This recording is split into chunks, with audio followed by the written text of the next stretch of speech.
আপনারা দেখছেন একুশে টেলিভিশন। বিশ্ব সম্প্রদায় উন্নয়নে অবদান রাখতে চায় বাংলাদেশ, বললেন প্রধানমন্ত্রী। ইউনেস্কো বঙ্গবন্ধু আন্তর্জাতিক পুরস্কার প্রদান। পৃথিবীর ইতিহাসে ইন্ডেমনিটি অধ্যাদেশের নজির নেই মন্তব্য বিশিষ্টজনদের। মোস্তাক জিয়ার মরণোত্তর বিচার দাবি। সাম্প্রদায়িক অপশক্তির ষড়যন্ত্র ঐক্যবদ্ধভাবে মোকাবেলার আহ্বান। প্রতিষ্ঠাবার্ষিকীতে যুবলীগের বর্ণাঢ্য শোভাযাত্রা। দূষণ শোষণে বিপন্ন ঢাকার 5 নদী, পাড় জুড়ে অসংখ্য কারখানা, বেদখল শত শত একর জমি।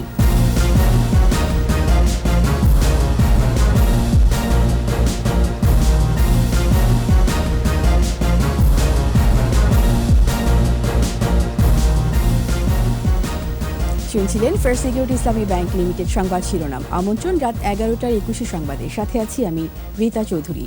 দর্শক, 21 টেলিভিশনের সংবাদ একই সাথে সরাসরি দেখতে পাবেন আমাদের ফেসবুক পেজ www.facebook.com/2124 অনলাইনে। এছাড়া সংবাদে আরও থাকছে যোগ্যতার প্রমাণ দিয়ে বিশ্বকাপের ফাইনালে নিউজিল্যান্ড অস্ট্রেলিয়া, সুপার 12-এ ছিল হারের স্বাদও।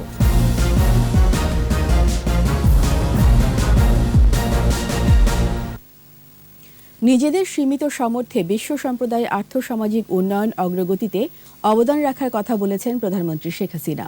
প্যারিসে ইউনেস্কো বাংলাদেশ বঙ্গবন্ধু শেখ মুজিবুর রহমান আন্তর্জাতিক পুরস্কার প্রদান অনুষ্ঠানে তিনি বলেন, সৃজনশীল অর্থনীতিতে বিনিয়োগ, প্রযুক্তিগত অগ্রগতির সম্মিলিত লক্ষ্য পূরণ সম্ভব। আরও জানাচ্ছেন প্রণব চক্রবর্তী।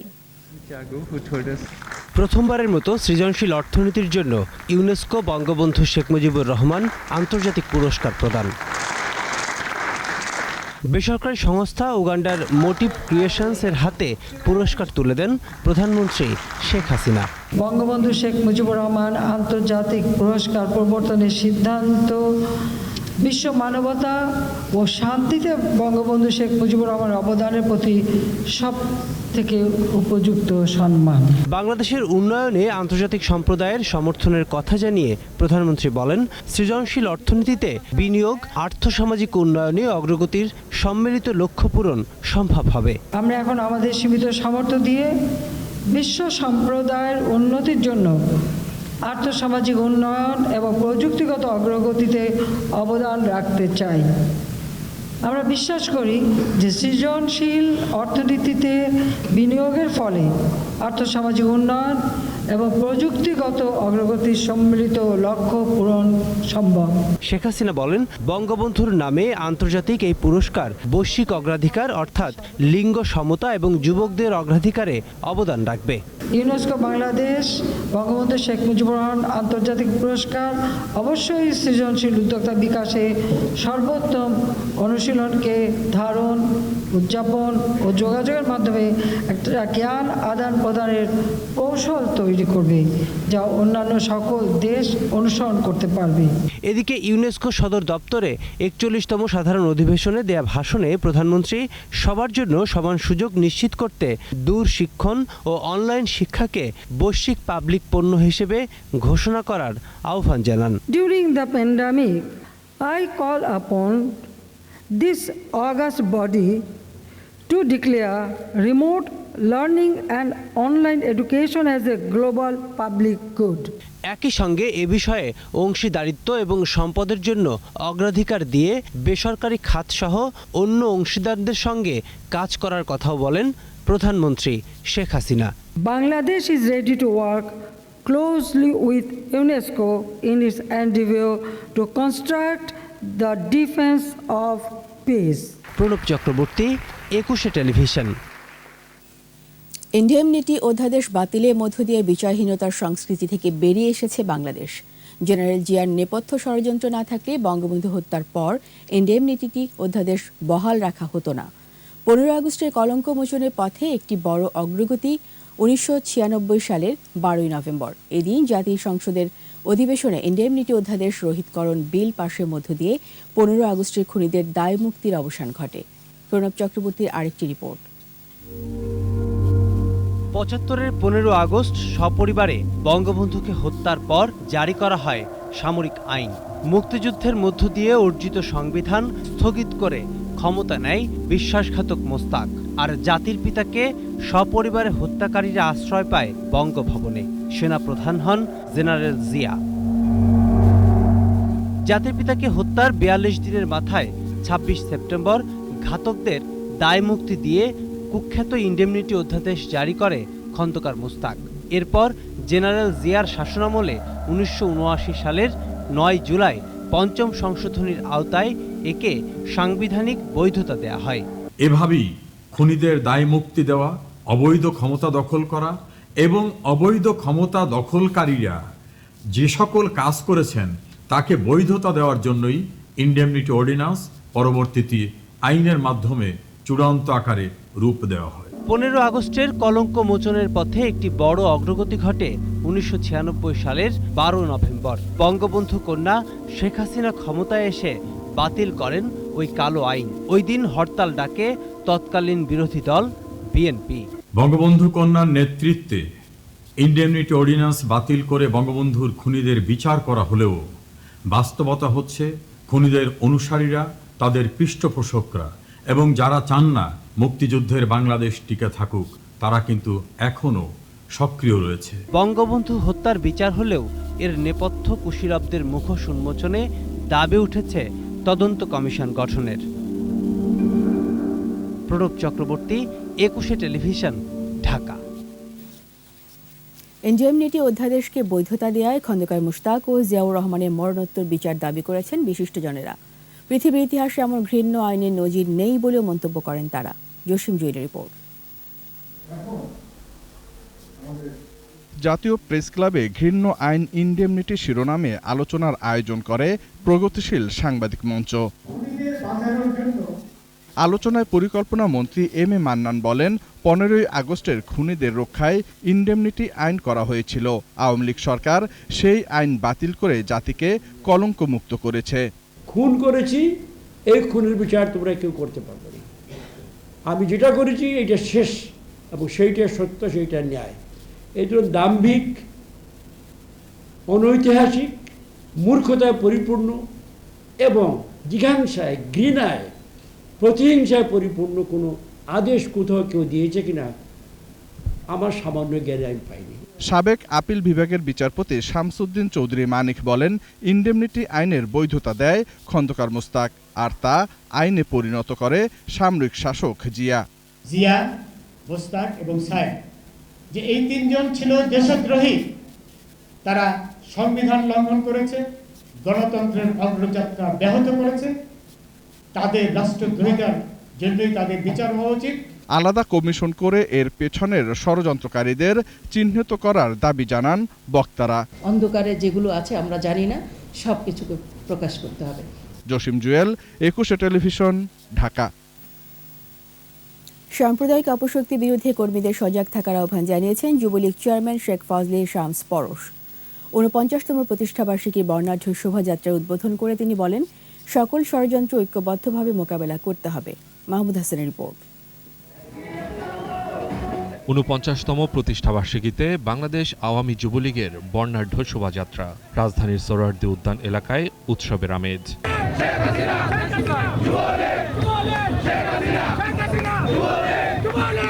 বিভিন্ন থানা ও ওয়ার্ড থেকে মিছিল নিয়ে জড়ো হয় নেতাকর্মীরা।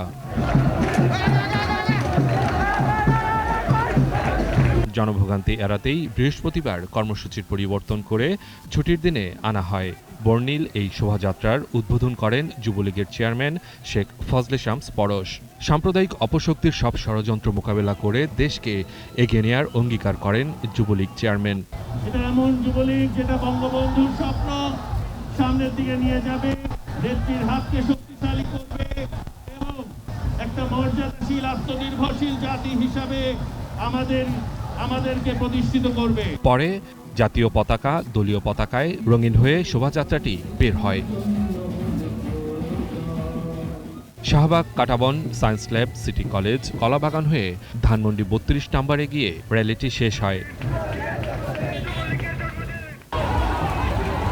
এর আগে শাহবাগ এলাকায় মহানগর উত্তরের ৮ নম্বর ওয়ার্ডের কর্মীদের সাথে দক্ষিণের ৫৬ নম্বর ওয়ার্ডের কর্মীদের মধ্যে ধাওয়া পাল্টা ধাওয়া হয়।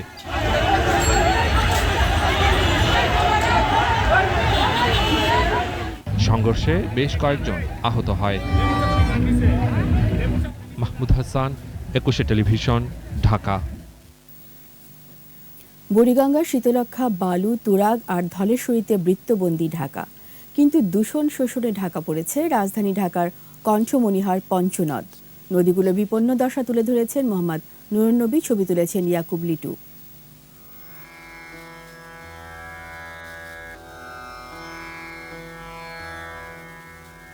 বুড়িগঙ্গা, শীতলক্ষা, বালু, তুরাগ, ধলেশ্বরী। মেগাসিটি ঢাকার সৌন্দর্য আর সীমানা নির্ধারণ করেছিল এই নদীগুলো। 400 বছরের পুরনো শহর রাজধানী ঢাকায় এসেছিল প্রাণের সঞ্চার।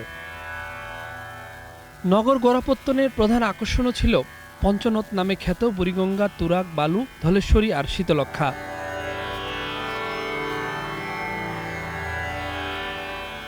নৌপথে শহরের চারপাশে অনায়াসে চলত পণ্য পরিবহন। নদীকেন্দ্রিক ব্যবসা বাণিজ্য পেয়েছিল জনপ্রিয়তা।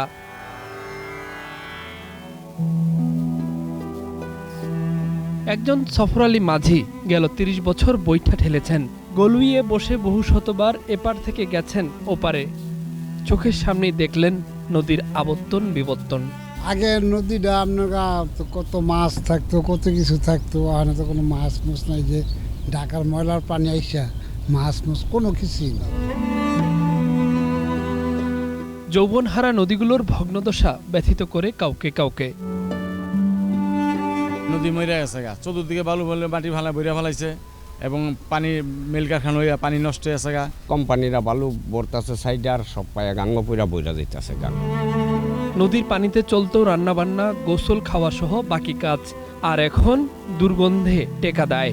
শুধু এই রঙের পানি কারণ এটা যদি শোল খাদ যায়, নামলে ওই শোল খাদ যায়, বাচ্চা পোলাইনের ক্ষতি হয়, ঘোড়া উড়ে।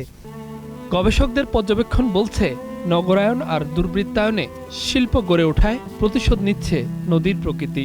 একটা হেলদি রিভার আমাদের ছিল, 4টা হেলদি রিভার, এবং ঢাকার ইকোলজিটাই খুবই গুরুত্বপূর্ণ ছিল আমরা দেখতে পেয়েছি। এবং ঢাকার যে ডেভেলপমেন্ট, এই ডেভেলপমেন্টের পেছনে ঢাকার মানে প্রাকৃতিক যে ইকোলজি ছিল, এটি একটি বড় কারণ ছিল। গত 2 দশকে এই প্রবণতাটা অনেক বেড়েছে, বিশেষ করে যখন রিয়েল এস্টেট ব্যবসা বা ল্যান্ড ডেভেলপমেন্ট গুলো যখন আরো বাড়ছিল, তখন কিন্তু ঢাকার আশেপাশে খাল, বিল, জলাশয়, এমনকি ফ্লাড ফ্লো জোন, সেটাও কিন্তু ডেভেলপারদের কবলে যাওয়া শুরু করলো। নদী রক্ষায় এখন চলছে আলোচনা সমালোচনা, তারপরও বন্ধ হয়নি নদী শোষণ। তারা হচ্ছে ওয়াকওয়ে প্রজেক্ট নির্মাণ, এগুলি সব হচ্ছে প্রজেক্ট বাণিজ্য। নদী উদ্ধারের নামে প্রজেক্ট গ্রহণ করে নদীকে মেরে ফেলে তারপরে হলো রাষ্ট্রের টাকার অপচয় করে এবং লুটপাট করে। নদী রক্ষায় বহুবার পাশ হয়েছে অনেক প্রকল্প, কিন্তু প্রকল্পের টাকাটাই গেছে জলে। বিশ্বের অনেক দেশে বড় বড় শহরগুলোতে যদি জলাধার না থাকে, তাহলে তারা প্রয়োজনে শহরের সৌন্দর্য বৃদ্ধির জন্য জলাধার সৃষ্টি করে। কিন্তু বাংলাদেশের রাজধানী ঢাকায় দেখা যায় যে নদী বা লেকগুলো ভরাট করে নতুন নতুন শহর তৈরির চেষ্টা চলে। এই যদি হয় বাস্তবতা, তাহলে আসলে যতই আন্দোলন হোক, যতই সচেতনতা তৈরির চেষ্টা হোক, রক্ষা করা সম্ভব হবে কি এই নদী, লেক, খালগুলোকে? মোহাম্মদ নুরুন্নবী, একুশে টেলিভিশন, বালু নদী, ঢাকা। যত দূর নদী তত দূর দখল। এপার ওপারে সাম্রাজ্য গড়েছে ছোট বড় বহু কারখানা। চলে উচ্ছেদ, চলে পাল্টা দখল। মাছ থেকে উধাও নদী তীরের 521 একর জায়গা। এ দখলে বাকি বৃত্তান্ত জানুন অখিল পোদ্দারের কাছ থেকে। বুড়িগঙ্গার ভাটি বয়ে 21-এর নৌকা গিয়ে ঠেকে নরসিংদীর ঘোড়াশালে।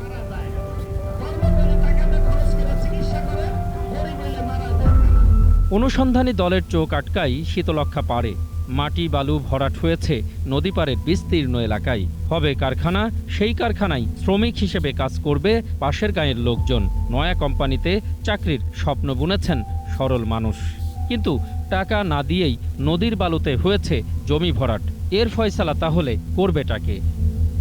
আমরা কোনো জমি বিক্রিও করি নাই, 1 শতাংশ জমি কিনেও নাই। কয়েকবার চাইছে, কিন্তু ওদের লোকজন আসেও না, বসেও না। আমরা কৃষক মানুষ, কুলাই দিই না, টাকা লগে জুলুম করতে দিই না। আমরা যদি 1 টাকা তারা খরচ করে 1 লাখ টাকা কেমন থাকলো কুলামো? আমাকে অন্তত 200 শতাংশ জমি বলে লাইছে। পুরা জমি এরা জবরদখল করে বালি ভরাট করছে। আমরা বাধা দিতে আসি, তারা এই যে পাইপ দিয়ে এখানে ভরাট করে, আমরা বাধা দিতে আসি, তারপর তারা দা শ্রেণী নিয়ে আমাদের উপরে আক্রমণ করে।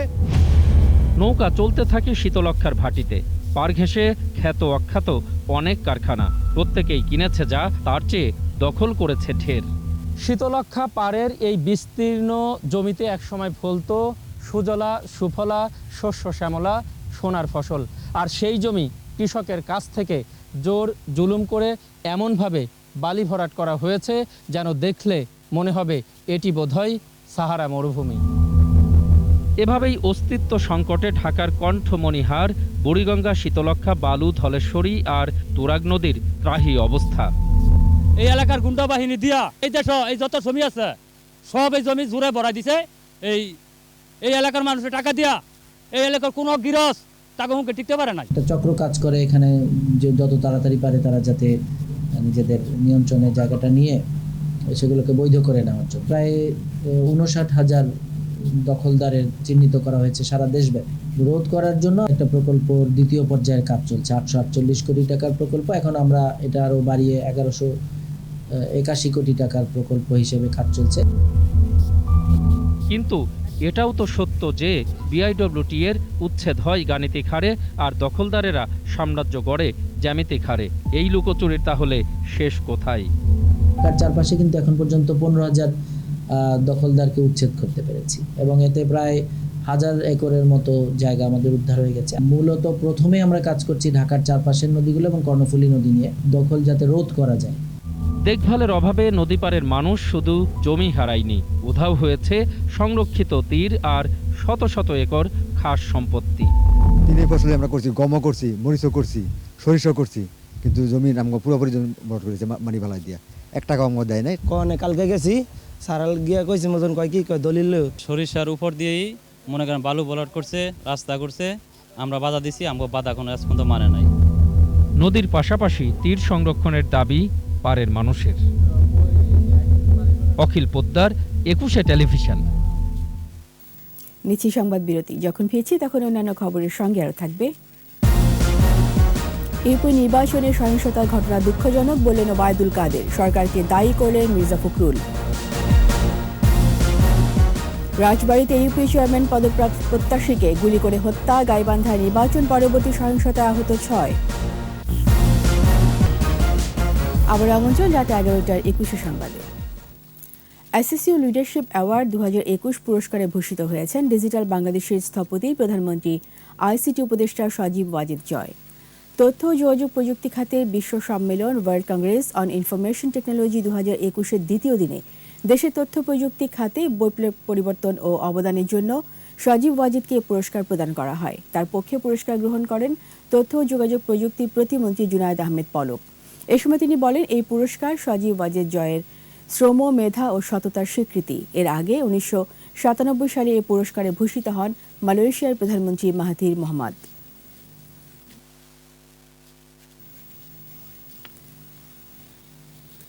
ইউনিয়ন পরিষদ নির্বাচনে হতাহতের ঘটনা দুঃখজনক বলে মন্তব্য করেছেন আওয়ামী লীগের সাধারণ সম্পাদক ওবায়দুল কাদের।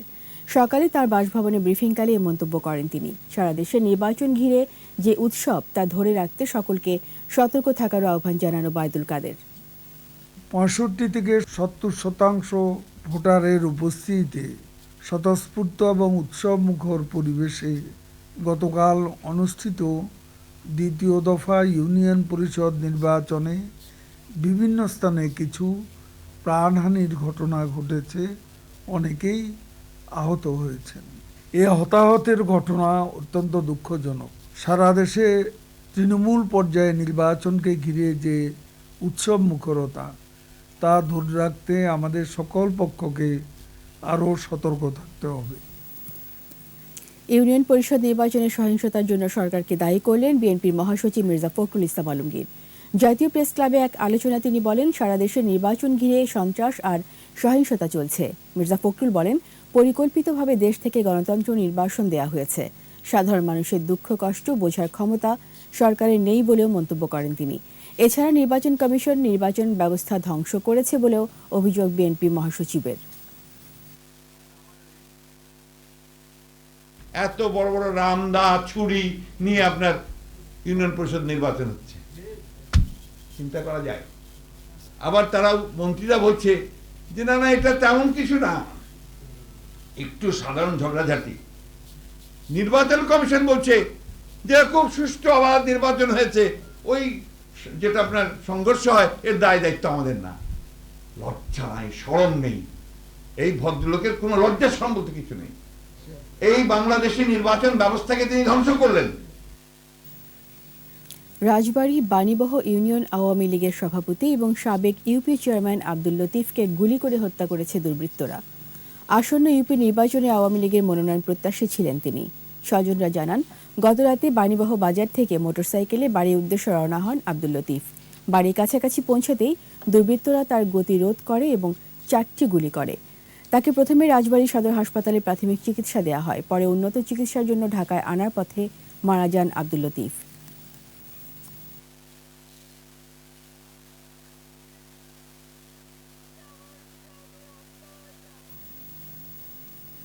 যশোরের শার্শা উপজেলার সীমান্তবর্তী গোগা ইউনিয়নের নির্বাচনকে কেন্দ্র করে সহিংসতায় আহত আরিফ ফকির মারা গেছেন। শুক্রবার ভোরে ভুলাট গ্রামে নিজ বাড়িতে তার মৃত্যু হয়। পুলিশ ও স্বজনরা জানায়, গত 23 অক্টোবর চেয়ারম্যান প্রার্থী তবিবুর রহমানের মনোনয়ন নিতে সমর্থকদের সাথে তিনি যশোরে যান। ফেরার পথে গোগা বাজারে প্রতিপক্ষ হামলা চালালে আলী ফকির সহ 12 জন আহত হন। এদিকে গাইবান্ধা নির্বাচন পরবর্তী সহিংসতায় দিগারি ইউনিয়নের বিজয়ী চেয়ারম্যান হারুনুর রশিদ সহ 6 জন আহত হয়েছেন। এছাড়া খোলাহাটি ইউনিয়নের ফরাজিপাড়া ও বল্লমঝাড় ইউনিয়নের শাহারবাজার ও বাদিয়াখালী সহ বেশ কয়েকটি উপজেলার ইউনিয়নে নির্বাচন পরবর্তী সহিংসতার ঘটনা ঘটেছে। নারায়ণগঞ্জে ফতুল্লায় একটি ভবনে গ্যাস বিস্ফোরণে 2 নারীর মৃত্যু হয়েছে, দগ্ধ হন আরও 6 জন। প্রতিবেশীরা জানান, ভোরে ফতুল্লার পূর্ব শিয়াচরের লালখা এলাকায় 5তলা ভবনের নিচতলায় বিকট শব্দে বিস্ফোরণ হয়। এতে পাশের আরও 2টি বাড়ি ও দোকান ক্ষতিগ্রস্ত হয়। বিস্ফোরণের পর ঘটনাস্থলে দেয়াল চাপায় মারা যান মায়া রানী নামে একজন। দগ্ধ 8 জনকে ঢাকা মেডিকেল কলেজ হাসপাতালে পাঠানো হয়। সেখানে মঙ্গলী রানী নামে আরও একজনের মৃত্যু হয়।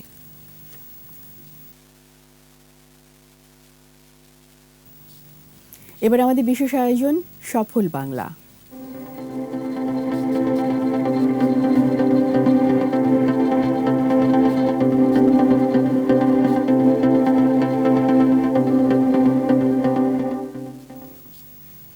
রানী মৌমাছির খাবার রয়্যাল জেলি থেকে বন্ধ্যাত্বের ওষুধ তৈরি করা সম্ভব।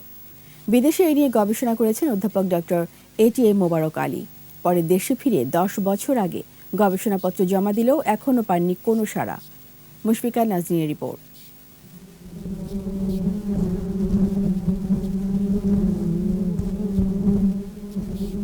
প্রকৃতির অপার নিয়ামক মধুতে আছে carbohydrate, amino acid, vitamin B complex সহ আরও নানা উপাদান। 1978 সালে পরিপূরক ওষুধ হিসেবে স্বীকৃতি মেলে মধুর। মৌমাছিকে তার মধুর থলি পূর্ণ করতে 100 থেকে 1500 ফুলে বসতে হয়। রানী মৌমাছির খাদ্য রয়্যাল জেলি, যা শ্রমিক মৌমাছির মস্তিষ্কের গ্রন্থি থেকে নিঃসৃত দুধের মতো আঠালো পদার্থ। এতে রানী মৌমাছি হয় দীর্ঘজীবী। পদার্থটি রানীর গর্ভাশয়ের উর্বরতা বাড়াতে আর ডিম দিতে সাহায্য করে। রয়্যাল জেলিতে রয়েছে এক ধরনের প্রোটিন, যা দিয়ে তৈরি করা সম্ভব ইনফার্টিলিটি বা বন্ধ্যাত্বের ওষুধ। বিষয়টি নিয়ে সৌদি আরবের কিং সৌদ বিশ্ববিদ্যালয়ে গবেষণা শুরু করেন বাংলাদেশের অধ্যাপক ডক্টর এটিএম মোবারক আলী। মধু নিয়ে ডক্টর আলী 26টি গবেষণাও আছে। 2007 সালে বিশ্ব স্বাস্থ্য সংস্থার 100 গবেষকের তালিকায় উঠে আসে তার নাম। এর মধ্যে একটা প্রোটিন আছে, যে প্রোটিনটা মেইনলি তোমার ফার্টিলিটিতে সাহায্য করে।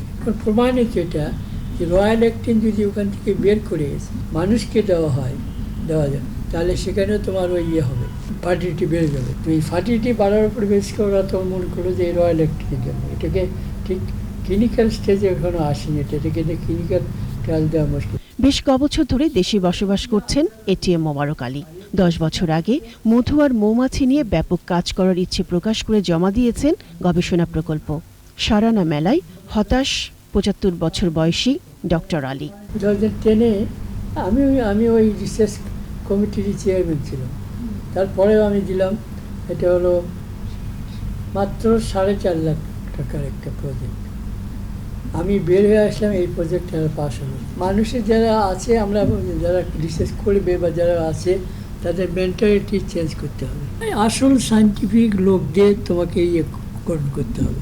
মোবারক আলীর অভিমত, পর্যাপ্ত অর্থ, ল্যাব ও জনবল পেলে তার গবেষণালব্ধ মধু ব্যবহারে সমৃদ্ধ হতো দেশ, মধু হতে পারত অন্যতম রফতানি পণ্য। মুশফিকা নাজনীন, 21 টেলিভিশন। সময় হয়েছে আবার একটি সংবাদ বিরতির। যখন ফিরছি তখন অন্যান্য খবরের সঙ্গে আরও থাকবে। চট্টগ্রামে চড়া নিত্যপণ্যের বাজার, অব্যবস্থাপনাকে দায়ী করছেন ক্রেতারা।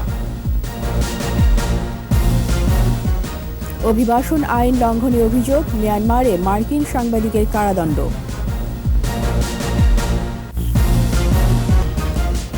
আমন্ত্রণ আবারও রাত 11টার 21 সংবাদে। আধুনিক ও যুগোপযোগী রেলওয়ে ব্যবস্থাপনা নিশ্চিতে সরকার কাজ করছে বলে জানিয়েছেন রেলমন্ত্রী নুরুল ইসলাম সুজন। কুড়িগ্রামের চিলমারী উপজেলার রমনা রেলওয়ে স্টেশন পরিদর্শনের সময় তিনি আরও জানান, এরই মধ্যে ঢাকার সাথে রেলপথে কুড়িগ্রাম এক্সপ্রেস নামে ট্রেন চালু হয়েছে। এই ট্রেনটি উলিপুর স্টেশন পর্যন্ত চলাচলের জন্য আধুনিকায়ন করা হচ্ছে বলেও জানান তিনি। এছাড়া দিনাজপুরের বিরামপুর রেল স্টেশনে আধুনিকায়ন কাজেরও উদ্বোধন করেন রেলমন্ত্রী।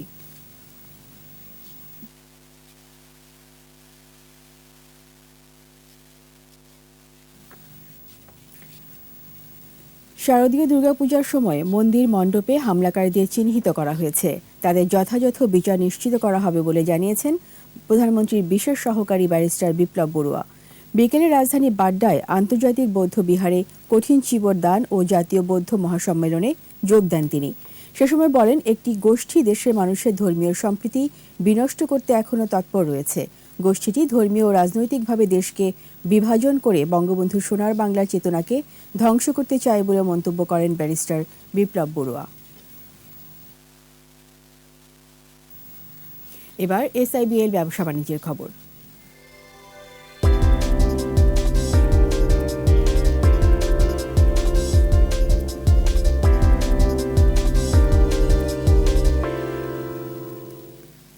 চট্টগ্রামের কাঁচা বাজারে আসতে শুরু করেছে শীতকালীন সবজি, তবে দাম চড়া। বেড়েছে মাছ, মাংস সহ অন্যান্য নিত্যপণ্যের দামও। এই জন্য বাজার অব্যবস্থাপনাকে দায়ী করলেন ক্রেতারা। ইফরাজ নূরের ক্যামেরায় চট্টগ্রাম থেকে হাসান ফেরদৌসের রিপোর্ট, জানাচ্ছেন মাসুম আলিসা। সাপ্তাহিক ছুটির দিনে সরগরম চট্টগ্রামের কাঁচা বাজার। গেল কয়েকদিনের তুলনায় বাজারে সরবরাহ বেড়েছে শীতের সবজির, তবে দাম নাগালের বাইরে। ফুলকপি, মূলা, বাঁধাকপি, বেগুন বিক্রি হচ্ছে 60 টাকা থেকে 80 টাকা দরে। ভোজ্য তেল খুচরা পর্যায়ে 160 টাকা এবং বিভিন্ন ব্র্যান্ডের 155 থেকে 160 টাকায় বিক্রি হচ্ছে প্রতি লিটার।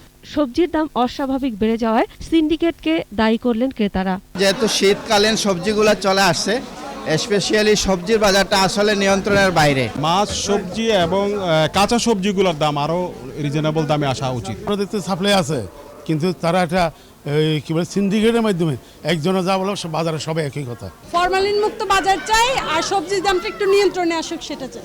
এদিকে মাছ, মাংস সহ নিত্যপণ্যের দাম বেড়ে যাওয়ায় অপর্যাপ্ত সরবরাহকেই দায়ী করছেন বিক্রেতারা। সরবরাহ বাড়লে দাম কমবে বলে জানান তারা। আর ক্রেতাদের অভিযোগ এটা বড় থাকে, আপনি যদি একবার সস্তা দেন তারপরে অভিযোগ থাকবে এটা যে শীতের সবজি যেগুলো আছে এমনি আসবে, ওই সময় কিছুটা আরো কমে আসবে। আর নিত্যপণ্যের দামে ঊর্ধ্বগতির জন্য বাজার ব্যবস্থাপনাকে দায়ী করছেন ক্রেতারা। এজন্য সরকারি পর্যায়ে তদারকি বাড়ানোর দাবি তাদের। বাজার মনিটরিং থাকলে সুবিধা হয়, কেউ সরকারি কোনো করতে পারে না, কেউ মজুত করতে পারে না। নিত্যপণ্যের বাজার স্থিতিশীল রাখতে মনিটরিং এর পাশাপাশি কার্যকর উদ্যোগ নেবে সরকার, এমনটাই প্রত্যাশা সবার। মাসুম আলিসা, 21 টেলিভিশন। এবার সংস্কৃতি সংবাদ।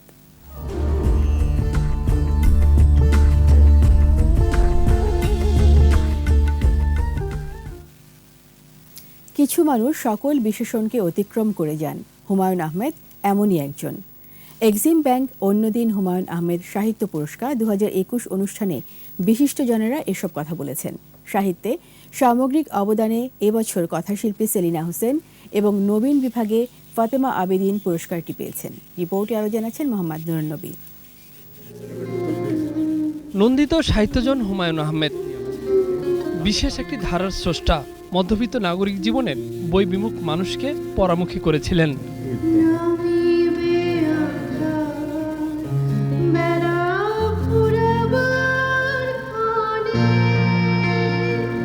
পাঠককে কখনোই নিরাশ করেননি হুমায়ুন। লেখনীর বিশেষ গুণে আকর্ষণ করতে পারতেন।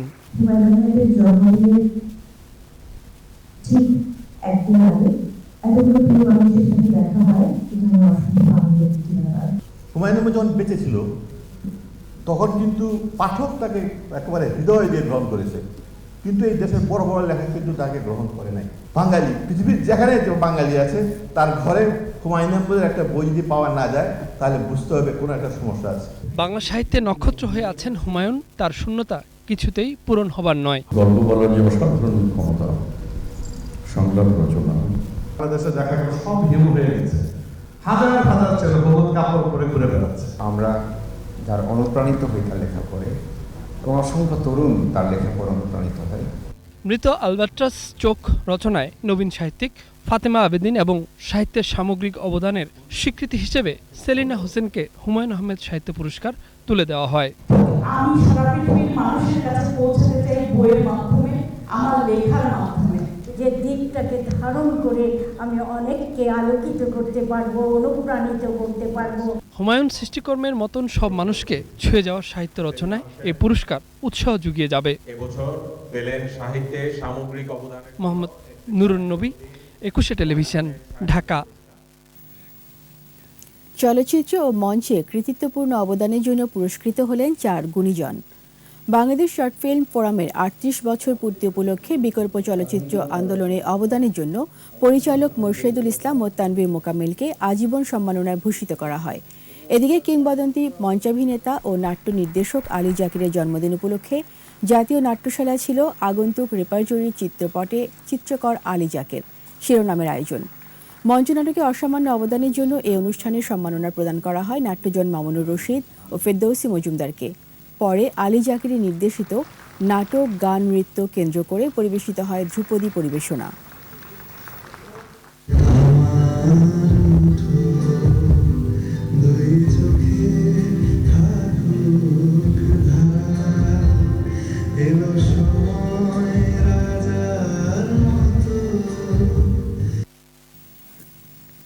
রংপুরে সঙ্গীতাঙ্গনে অন্যতম চর্চা কেন্দ্র ও সামাজিক যোগাযোগ মাধ্যম ফেসবুক ভিত্তিক লাইভ অনুষ্ঠান সুরের ভেলার ৫ম প্রতিষ্ঠা বার্ষিকী ও বাংলাদেশের সুবর্ণ জয়ন্তী উদযাপন করা হয়েছে।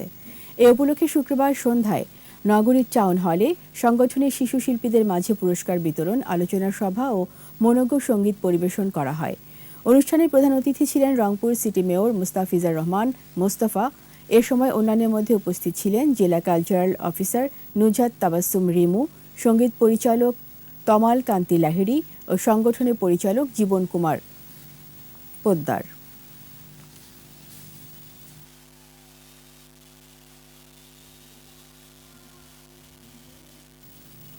আর এরই সাথে শেষ করছি রাত 11টার 21 সংবাদ। যাবার আগে ফার্স্ট সিকিউরিটি ইসলামী ব্যাংক লিমিটেড সংবাদ শিরোনামগুলো আরও একবার।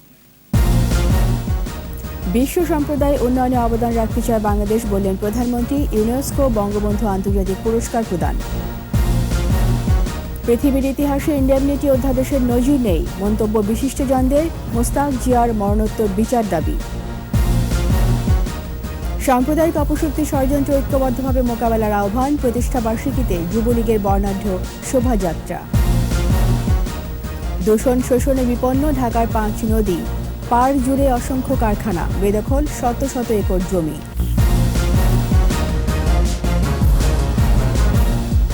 সবশেষ খবর জানতে ডায়াল করুন 2024 নাম্বার আর ভিজিট করুন 21-tv.com ওয়েবসাইটে। এছাড়া ফেসবুকে লগ ইন করতে পারেন facebook.com/2124 অনলাইনে। পরের সংবাদ রাত 1টায় দেখার আমন্ত্রণ রইল। স্বাস্থ্যবিধি মেনে চলুন, সুস্থ থাকুন। ধন্যবাদ।